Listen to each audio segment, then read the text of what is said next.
स्वागत है आपके अपने चैनल पर। आज के द हिंदू एडिटोरियल एनालिसिस में हम एक बहुत ही गंभीर और चौंकाने वाले विषय पर बात करेंगे। India's fragile attractiveness. ये एफडीए के संबंध में है ये चीज, ठीक है। सवाल ये है कि क्या आपको पता है कि अक्टूबर 2025 में भारत का शुद्ध एफडीआई लगातार तीसरे महीने नकारात्मक रहा। यानी देश में जितना निवेश आया नहीं उससे कहीं ज्यादा बाहर चला गया। इसका सबसे बड़ा कारण क्या है?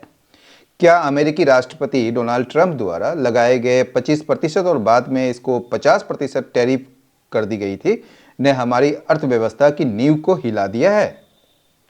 आज के वीडियो में हम एक एक लाइन को डिकोड करेंगे। क्यों भारत के सबसे तेजी से बढ़ती अर्थव्यवस्था जैसे दावे निवेशकों के सामने कमजोर साबित हो रहे हैं?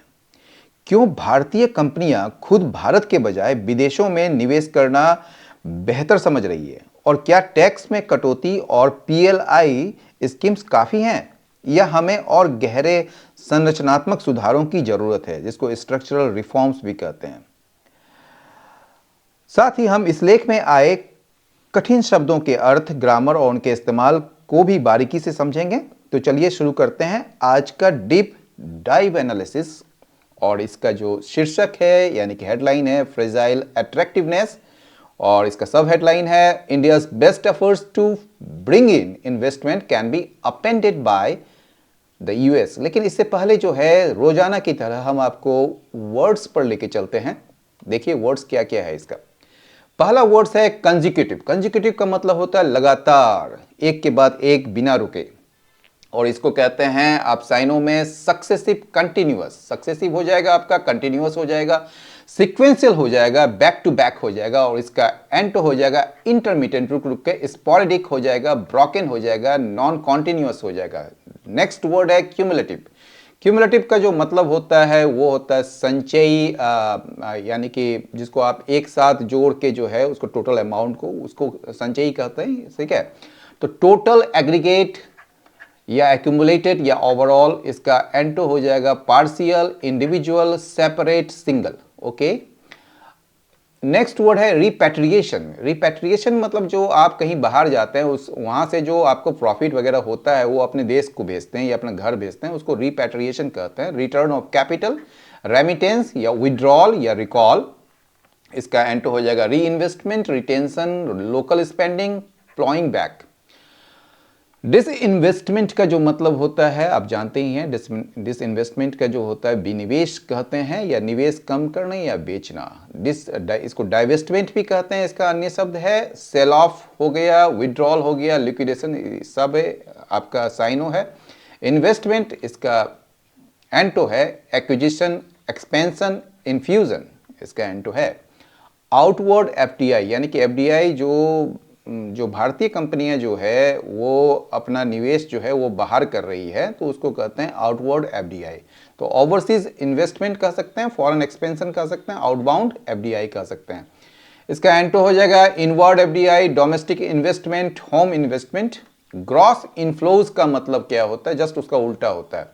तो यानी कि total amount of investment coming in before subtracting anything, ठीक है। कोई भी चीज को घटाने के बाद, मतलब ठीक है, उसको बाद जो टोटल अमाउंट ऑफ इन्वेस्टमेंट होता है उसी को कहते हैं ग्रॉस इनफ्लोज। तो टोटल इनफ्लोज कह सकते हैं, ओवरऑल एंट्री कह सकते हैं, एग्रीगेट इनकमिंग कह सकते हैं। Net inflows, outflows. Net outflows जो है आपका ये मतलब कि एंटो हो जाएगा, ठीक है। रॉबस्ट का जो मतलब होगा स्ट्रॉन्ग, हेल्दी एंड मतलब कि विगरस, और सॉलिड मतलब मजबूत, स्वस्थ और अच्छी तरह से बढ़ता हुआ। और इसका एंटो हो जाएगा weak, fragile, feeble, declining. Exceeding का जो मतलब होगा वो होता है बढ़ना, इसके पार, यानी कि surpassing, exceeding, outstripping, overtaking. और इसका एंटो हो जाएगा फॉलिंग शॉर्ट, कम होना, below, under, less than. Levying का मतलब होता है थोपना, लगाना, कर लगाना, इम्पोजिंग, चार्जिंग, कलेक्टिंग, एग्जैक्टिंग। और रिमूविंग इसका उल्टा हो जाएगा एबॉलिशिंग, एग्जेम्प्टिंग और वेविंग। ओके। एपिसोड यानी कि घटना प्रकरण जिसको कह सकते हैं, इंसिडेंट आप कह सकते हैं, अकरेंस कह सकते हैं, इवेंट कह सकते हैं, चैप्टर कह सकते हैं, और उसका एंड तो हो जाएगा series, continuation, ongoing process. Uncertainty अनिश्चितता जानते ही हैं, डाउट, एम्बिग्यूटी, इनसिक्योरिटी, अनप्रेडिक्टेबिलिटी, ठीक है, इसका साइनो है और इसका एंटो है सर्टेनिटी, सर्टेनिटी या एश्योरेंस या क्लैरिटी या प्रिडिक्टेबिलिटी। पोर्टफोलियो इन्वेस्टर्स जो होते हैं वो होते हैं ऐसा इन्वेस्टर जो स्टॉक्स और शेयर्स को बाय करते हैं फॉर शॉर्ट टर्म गेन्स के लिए, उसको कहा जाता है पोर्टफोलियो इन्वेस्टर्स। तो स्टॉक इन्वेस्टर्स भी कह सकते हैं इसको, इक्विटी ट्रेडर्स भी कह सकते हैं, एफपीआई कह सकते हैं इसको, foreign portfolio investors. Direct investors इसका एंटो हो जाएगा, लॉन्ग टर्म ऑनर्स हो जाएगा, स्ट्रेटेजिक इन्वेस्टर्स हो जाएगा। इक्विटीज़ का जो मतलब होता है शेयर्स या स्टॉक्स जो होता है कंपनीज में, उसी को इक्विटीज़ कहते हैं। स्टॉक्स, शेयर्स, सिक्योरिटीज़ या फिर ऑनरशिप, इसका एंटो हो जाएगा बॉन्ड्स, डेट, फिक्स्ड इनकम या लाइबिलिटीज। स्ट्रक्चरल रिफॉर्म्स जो होता है वो होता है आपका big fundamental changes to improve the basic rules और सिस्टम ऑफ इकोनॉमी, या संरचनात्मक सुधार या अर्थव्यवस्था के मूल ढांचे में बड़ा बदलाव, उसको कहते हैं स्ट्रक्चरल रिफॉर्म्स। तो फंडामेंटल चेंजेस या सिस्टमिक, सिस्टमैटिक नहीं है, सिस्टमिक ओवरऑल, मतलब पूरी तरह से जो है इसको बदलना, एक तरह से डीप रिफॉर्म्स कह सकते हैं। सुपरफिशियल चेंजेस मतलब कि ऊपर ऊपर जो है वो बदलाव, या minor tweaks, cosmetic adjustment, okay. Incentives का मतलब होता है बेनिफिट्स, ठीक है, या प्रोत्साहन या कुछ करने के लिए दिया जाने वाला लाभ, इसको रिवार्ड्स कह सकते हैं, बेनिफिट्स कह सकते हैं, इंड्यूसमेंट कह सकते हैं, मोटिवेशन कह सकते हैं। इसका एंटो हो जाएगा पेनल्टीज, डिसइंसेंटिव्स या पनिशमेंट कह सकते हैं इसको। नेक्स्ट वर्ड है सैचुरेटेड, मतलब जहां पर जो है कोई चीज जब आप वो पूरी तरह से, उसके बाद कोई जगह न बचे, व्हेन मार्केट और economy has too much supply and no more room to grow, तो कोई जगह नहीं बचे कि उसको विकास होने के लिए या ग्रो करने के लिए, तो उसको कहते हैं सैचुरेटेड। इसको संतृप्त कहते हैं हिंदी में, यानी कि बाजार में बहुत अधिक आपूर्ति होने पर जगह ना होना, यानी कि फुल, ओवर सप्लाइड कह सकते हैं, ग्लटेड, या फिर आप ओवरफिल्ड कह सकते हैं। इसका एंटो हो जाएगा unsaturated, empty, growing, demand driven. Competitive का जो मतलब होगा प्रतिस्पर्धी, जानते ही हैं आप, राइवल, ये बहुत ही प्रचलित शब्द है। एग्रेसिव है, कैपेबल है, स्ट्रांग है। इसका अनकॉन्टिटिव एंटो हो जाएगा वीक, इंफीरियर, डिसएडवांटेज्ड, ठीक है। रिपैट्रिएशन का जो मतलब होता है सेंडिंग मनी या प्रॉफिट बैक्स होम, रिपैट्रिएशन शायद दोबारा आ रहा है, तो इसको रिटर्न ऑफ फंड्स या रेमिटेंस, विड्रॉल, रिकॉल हो सकता है आपका साइनो, और री इन्वेस्टमेंट, रिटेंशन या फिर लोकल इन्वेस्टमेंट जो है ये आपका एंटो हो जाएगा। हेडविंड्स का जो मतलब होता है प्रतिकूल हवाएं या प्रतिकूल परिस्थितियां, यानी कि परेशानियां या कठिनाइयां, आगे बढ़ने में बाधा, तो इसका जो साइनो होगा ऑब्स्टेकल्स, चैलेंजेस, ऑपोजिशन या डिफिकल्टीज, इसका एंटो हो जाएगा tailwinds, advantages, support, favourable conditions. Film सी जो होता है वो नाजुक या कमजोर या टूटने वाला, तो वीक, फ्रेजाइल या फिर शैकी या अनसब्सटेंशियल, इसका एंटो हो जाएगा स्ट्रॉन्ग, सॉलिड, स्टडी, रोबस्ट। बॉल्स्टर का मतलब होता है किसी चीज़ को मजबूत करना या सहारा देना, तो इसका स्ट्रेंथन कर सकते हैं, रीइंफोर्स कर सकते हैं, सपोर्ट कर सकते हैं, बूस्ट कर सकते हैं। इसका एंटो हो जाएगा वीकेन, अंडरमाइन, डैमेज और इरोड। तो इतना ही आज का शब्द है, चलिए चलते हैं उसमें।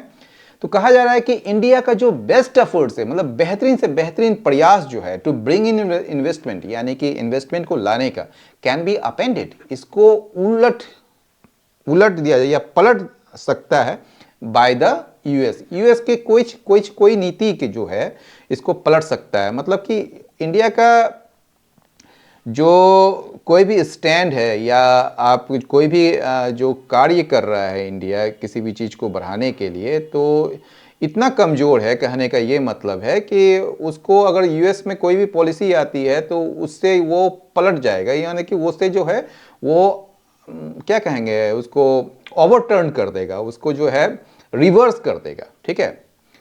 The latest foreign direct investment data, ये जो सबसे लेटेस्ट जो है एफडीआई जो है, एफडीआई डाटा जो है वो ये दिखाता है how India's attractiveness as an investment destination. Investment destination का मतलब होता है जहां पर निवेश आते हैं, यानी कि डेस्टिनेशन मतलब जहां आपका लक्ष्य है, यहाँ आपका गंतव्य है। तो जो इन्वेस्टमेंट आना है कि इंडिया में, वो इंडिया का जो उस चीज़ में जो अट्रैक्टिवनेस है, यानी कि ये कितना आकर्षित कर पा रहा है इन्वेस्टमेंट को, ठीक है।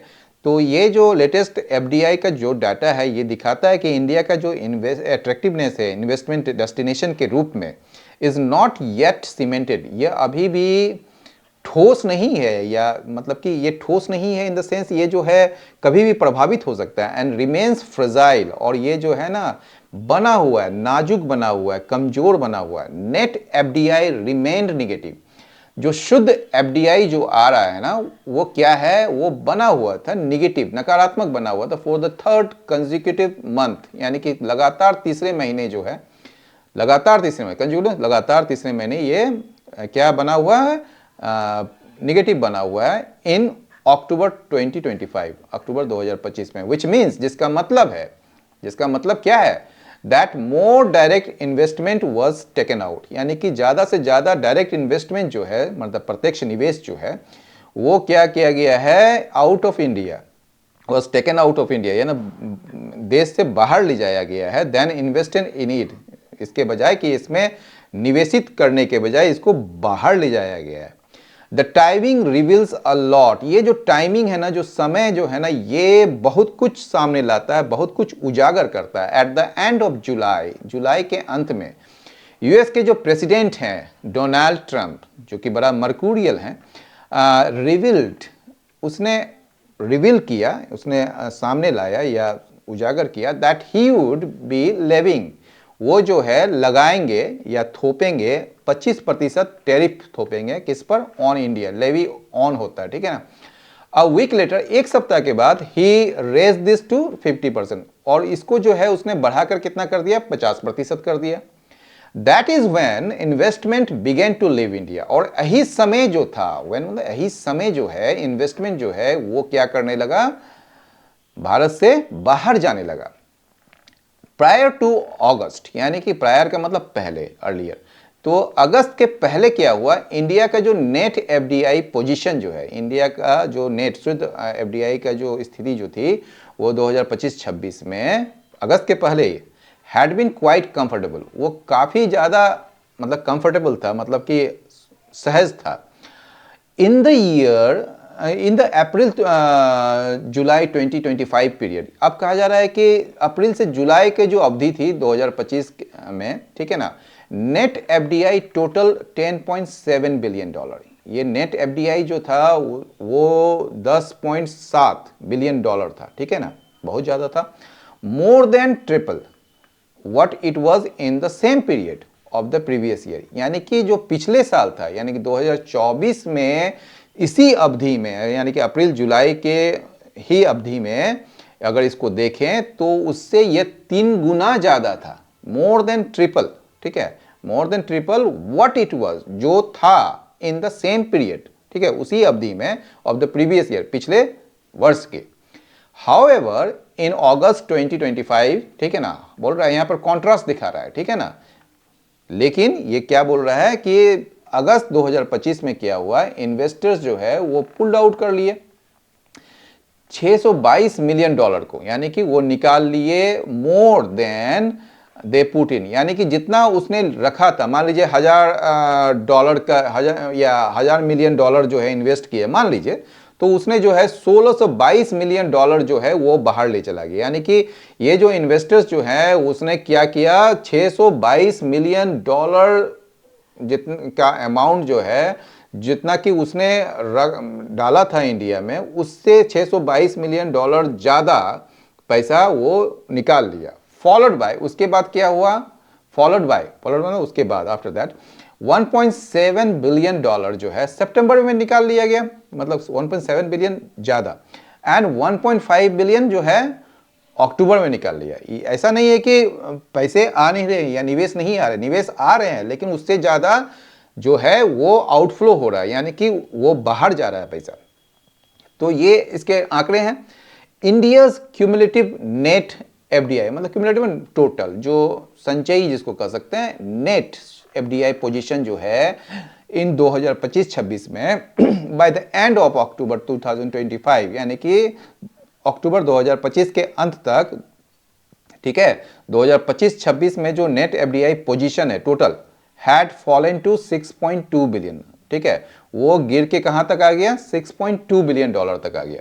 This is still nearly double, ये अब भी स्टिल मतलब अब भी जो है लगभग डबल था, दुगुना था, व्हाट इट वाज इन अप्रैल अक्टूबर 2024, यानी कि 2025 के अगर अप्रैल अक्टूबर को देखें तो उससे जो है अभी भी ये डबल था। जबकि अप्रैल से लेकर आपको यहां पर दिया हुआ है ना, ट्रिपल है, अप्रैल से लेकर जुलाई तक में, ये देखिए अप्रैल से जुलाई में जो इन्वेस्टमेंट आया है वो ट्रिपल है, मतलब पिछले साल के अवधि में देखेंगे। लेकिन अगर इन चीज मतलब इन कुछ महीने में जो गिरावट आई है अगर उसको मिला लें तो टोटल जो या क्यूमुलेटिव जो नेट एफडीआई है वो गिर के आ गया है 6.2 बिलियन डॉलर, यानी कि अब जो है मात्र 6.2 बिलियन डॉलर ही है। फिर भी जो है यह 2024 की जो इसी अवधि से दोगुना है। But the point is that, लेकिन जो पॉइंट है, जो तर्क ये है कि that the direction has changed, कि ये जो है ना दिशा बदल चुकी है।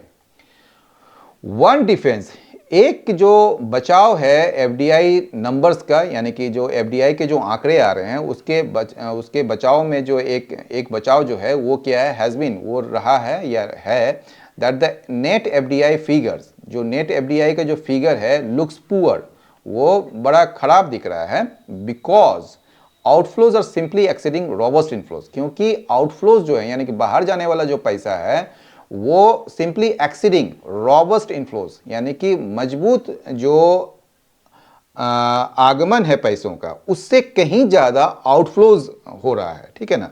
सिंपली एक्सीडिंग में किसी चीज से ऊपर जाना, मतलब कि अब इनफ्लो जो आ रहा है उससे ज्यादा जो है आउटफ्लो हो रहा है। However in both August and October, हालांकि ठीक है दोनों अगस्त में भी और अक्टूबर में भी, ठीक है, ग्रॉस इनफ्लोज देमसेल्स, ये जो टोटल जो इनफ्लोज जो हैं, जो पैसे आ रहे हैं, ठीक है ना, अपने आप में वर लोअर, वो कम था on a year on year basis पर अगर देखें तो ये कम था। This contrast against an average growth rate of about 33% in April July 2025। अगर देखें आप अप्रैल जुलाई के जो 2025 की जो अवधि थी, ठीक है, उसमें जो average growth rate of about 33%, वो लगभग कितना था, 33% था। औसतन जो ग्रोथ रेट जो था वो लगभग 33% था। उसके यह विपरीत है, दिस कॉन्ट्रास्ट, इसके विपरीत आप ये देख रहे हैं, दिस कॉन्ट्रास्ट अगेंस्ट एन, ठीक है, against an average growth rate of about 33% in April July 2025। In addition, इसके अतिरिक्त दिस फाइनेंशियल ईयर, ये जो वित्तीय वर्ष है, हैज शोन, इसमें दिखा है that the increase in outflows, ये जो आउटफ्लोज में जो बढ़ोतरी है, हैज बीन ड्रिवन बाय, ये संचालित हो रही है किससे, बाय इंडियन कंपनीज, ठीक है, जो भारत की कंपनी है उसके द्वारा ये संचालित हो रही है, उसके द्वारा ये ड्रिवन है, ठीक है ना, मतलब ये चला रही है। ये जो आउटफ्लो मेन चीज जो हो रहा है वो इंडियन कंपनीज के द्वारा हो रहा है, ठीक है। तो ये दिखाता है कि ये जो फाइनेंशियल ईयर है इसमें देखा गया है कि ये जो आउटफ्लोज में जो बढ़ोतरी है वो इंडियन कंपनी की वजह से है, जो क्या कर रहे हैं, बाहर इन्वेस्ट करने की सोच रहे हैं या देख रहे हैं, looking to invest abroad, abroad मतलब बाहर। One way to look at this is with satisfaction, एक जो तरीका है इसे देखने की वो बड़ा संतोषजनक है। दैट, वो क्या है संतोषजनक, that Indian companies are increasingly becoming internationally competitive in scale and resources, कि भारत की जो कंपनियां हैं, ठीक है, वो क्या हो रही है, ज्यादा से ज्यादा बन रही है, अंतर्राष्ट्रीय रूप से कॉम्पिटिटिव, प्रतिस्पर्धी बन रही है, इन स्केल में भी और रिसोर्स संसाधनों में भी, ठीक है ना। However with the Indian economy far from saturated in terms of supply, हालांकि बोल रहा है यहाँ पर एडिटोरियल कि इंडियन इकोनॉमी जो है, भारत की जो अर्थव्यवस्था है वो अभी भी सैचुरेटेड नहीं है, यानी कि आपूर्ति की अभी भी कमी है यहाँ पर। In terms of supply, supply के सेंस में देखें या सप्लाई के टर्म्स में देखें तो ये अभी भी सैचुरेटेड पॉइंट में नहीं आया है, ठीक है, संतृप्त नहीं हुआ, यानी कि पूरी तरह से ओवरफिल्ड नहीं हुआ है, कि वहाँ से जो है आप विकास नहीं कर सकें, तो ऐसी बात नहीं है। इंडियन इकोनॉमी में अभी भी बहुत सारे अवसर हैं।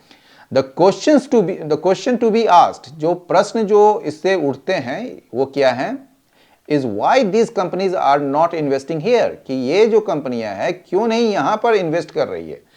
This is not merely a shifting of profits abroad, ये केवल जो है मतलब मेयरली मतलब केवल एक शिफ्टिंग ऑफ प्रॉफिट्स नहीं है अब्रोड, मतलब कि विदेश में आप अपने प्रॉफिट्स को शिफ्ट कर रहे हैं, वहां भेज रहे हैं, ये केवल यही चीज नहीं है। In the form of repatriation, in the form of repatriation, मतलब कि अब जो है जैसे विदेशी कंपनी जो है अगर यहाँ पैसा लगाती है, जो पैसा उसको आता है प्रॉफिट में वो अपने देश को भेजती है, तो ये केवल वही मामला नहीं है। It reveals a deeper issue, इसमें जो है ना कहीं गहरा ये जो है मामला है ये। It reveals a deeper issue from the 2019 corporate tax cuts. अब बताया जा रहा है कि 2019 में जो है कॉर्पोरेट टैक्स रेट कट्स किया गया था, उसके बाद जो है प्रोडक्शन लिंक्ड इंसेंटिव्स दिया गया था, फिर जो है कोशिश की गई थी कि डिमांड को बढ़ाया जाए किसके माध्यम से, इनकम टैक्स और goods and services tax cuts के माध्यम से। ठीक है, तो ये सब चीज करके यानी कि 2019 में कॉर्पोरेट टैक्स रेट कट्स से लेकर प्रोडक्शन लिंक्ड इंसेंटिव्स दिया गया, फिर जो है डिमांड को बढ़ाने के लिए जो है इनकम टैक्स और जीएसटी रेट जीएसटी टैक्स में कटौती की गई। तो इन सारे चीज़ों से जो है गवर्नमेंट ने जो है ना वो बहुत कुछ किया है to encourage the private sector to invest, ताकि जो है प्राइवेट सेक्टर को प्रोत्साहित किया जा सके निवेश करने के लिए। तो ये सारे काम गवर्नमेंट ने की है। These were all welcomed by Indian and foreign corporation. ये सारे जो उपाय थे उनकी स्वागत भी की गई थी भारतीय और विदेशी कॉरपोरेशंस के द्वारा भी। ठीक है, Who taught it, जिसने प्रचारित किया था इन मतलब कि सुधारों को एक स्ट्रक्चरल रिफॉर्म्स के रूप में, एक क्या कहेंगे स्ट्रक्चरल मतलब कि संरचनात्मक एक सुधार के रूप में इसको प्रचार भी किया था, इसको बताया भी था। Yet फिर भी it took just one episode, लेकिन इसमें जो है फिर भी इसमें मात्र एक ही घटना जो है टैरिफ्स की, जो कि बाय वन कंट्री कौन है, यूएस के द्वारा केवल एक ही टैरिफ्स बढ़ाने की जो घटना है उसने जो है इंडिया के इमेज को हिला कर रख दिया, रॉक मतलब हिला के रख दिया as a good investment destination, यानी कि गुड इन्वेस्टमेंट अच्छा इन्वेस्टमेंट डेस्टिनेशन के रूप में जो इंडिया का इमेज था उसको हिला कर रख दिया। ठीक है, एक ही एपिसोड, एक ही घटना, एपिसोड मतलब एक इंसिडेंट। ठीक है, even the reserve bank of India, यहां तक कि ये मतलब कि एम्फेसिस डालने के लिए बोला जा रहा है कि आरबीआई जो है उसने भी कहा है that uncertainty over the US trade deal, ये जो यूएस ट्रेड डील को लेकर जो अनिश्चितता है was pushing foreign portfolio investor, वो जो है पुश कर रहा है फॉरेन पोर्टफोलियो इन्वेस्टर को कि वो भारतीय इक्विटी से यानी कि भारतीय शेयरों से वो जो है या भारतीय कंपनियों में जो निवेश किए हैं उससे वो बाहर निकल जाए, एग्जिट कर जाए। दिस गोज टू शो, ये दिखाता है, this goes to show that shiny headlines, ये चमकदार हेडलाइंस जो है जो सुर्खियों में रहने वाला, जो कि जैसे सरकार प्रचार करती है fastest growing, largest market and third fastest. ठीक है, तो ये सब जो हेडलाइंस है फास्टेस्ट ग्रोइंग का, आपको फास्ट क्या कहेंगे लार्जेस्ट मार्केट सबसे बड़ा मार्केट, या थर्ड फास्टेस्ट यानी कि तीसरा सबसे फास्ट ग्रोथ करता हुआ जो देश के रूप में जो ये इमेज है या जो हेडलाइंस है। Do not cut much eyes, ये कट मच आइज जो है या कट आइज जो होता है उसका मतलब होता है डू नॉट हैव या टू हैव इन्फ्लुएंस, मतलब उसका कोई ज़्यादा असर नहीं पड़ा है विथ इन्वेस्टर्स के पास। ठीक है, इन्वेस्टर्स को कोई ज़्यादा प्रभावित नहीं कर पाया। They work in fair weather, they मतलब जो इन्वेस्टर्स से होते हैं वो फेयर वेदर में काम करते हैं भैया। फेयर वेदर मतलब जब सब कुछ ठीक ठाक है तो वो काम करेंगे। बट आर फिल्मसी, लेकिन वो बड़ा डरपोक होते हैं, बड़ा नाजुक होते हैं, बड़ा कमजोर होते हैं। In the face of the slightest headwinds, अगर छोटा सा भी परेशानी या कठिनाई या बाधा आ जाए तो उसमें जो है वो उनकी हवा फुर हो जाती है। सच क्लेम्स, इस तरह के दावे जो हैं, need real structural reforms to bolster them. तो इस तरह के दावे जो हैं, ये फास्टेस्ट ग्रोइंग या फिर जो लार्जेस्ट मार्केट, थर्ड फास्टेस्ट जो इकोनॉमी है, तो ये इस तरह के दावे को ज़रूरत है एक सच का या वास्तविक स्ट्रक्चरल रिफॉर्म्स का, ताकि इसे जो है मजबूत किया जा सके। तो एडिटोरियल में आपके लिए एक सवाल है, क्या आपको लगता है क्या केवल अमेरिकी टैरिफ ही एफडीआई गिरने की असली वजह है, या हमारी अपनी नीतियों में कोई बड़ी कमी है? अपनी राय नीचे कमेंट बॉक्स में जरूर लिखें। अगर आपको आज का लाइन बाय लाइन स्पष्टीकरण, ठीक है, या एनालिसिस और वोकेबलरी यानी कि वर्ड्स टेबल पसंद आया हो, तो इस वीडियो को लाइक करें और उन दोस्तों के साथ जरूर शेयर करें जो अपनी इंग्लिश और करंट अफेयर्स को बेहतर बनाना चाहते हैं। ऐसे ही रोजाना जानकारी के लिए चैनल को सब्सक्राइब करना और बेल आइकन दबाना ना भूलें। मिलते हैं कल के एडिटोरियल के साथ, तब तक के लिए सीखते रहिए और आगे बढ़ते रहिए। जय हिंद।